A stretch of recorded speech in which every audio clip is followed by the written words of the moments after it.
So John Mellencamp has given a sad update on Teddi Mellencamp. If you don't know, she's from Real Housewives of Beverly Hills. She does Two Ts in a Pod with Tamra Judge, the very popular reality TV podcast.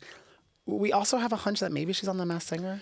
I feel like she might be. Now, The Masked Singer is pre-recorded, so this would have been a few months ago. So John Mellencamp, he went on the Joe Rogan Experience podcast, and he talked about Teddi being really sick. Obviously, if you guys are aware of Teddi, you know that she has been suffering, really battling, and she's been battling this cancer that began as melanoma, and it eventually became tumors in her brain, and it's just been a really tough time for her. I think she's stage 4 at the moment.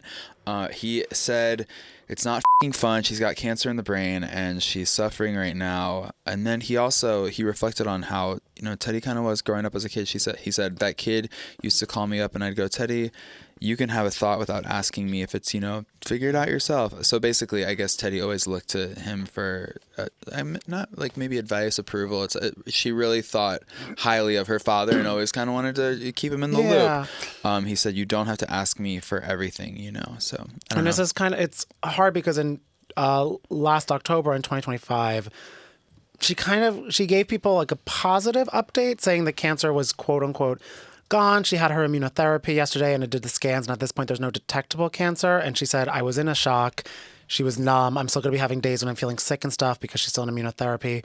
So I'm still fighting because you have to be. So I guess maybe this was but it wasn't considered remission. So I guess maybe her journey is just been a very long one. I think she got diagnosed with melanoma in 2022. So she's been dealing with this for over 4 years now. And I know when we talked to her, she really, when it was just for melanoma, she really was urging people to get checked and to be safe and be aware of all that stuff. So just a PSA to everybody as well. It's easy to have like months or a year go by without going to a doctor or getting anything checked out, but take care of yourself, because I know when we talked to Teddi, she was really advocating for that.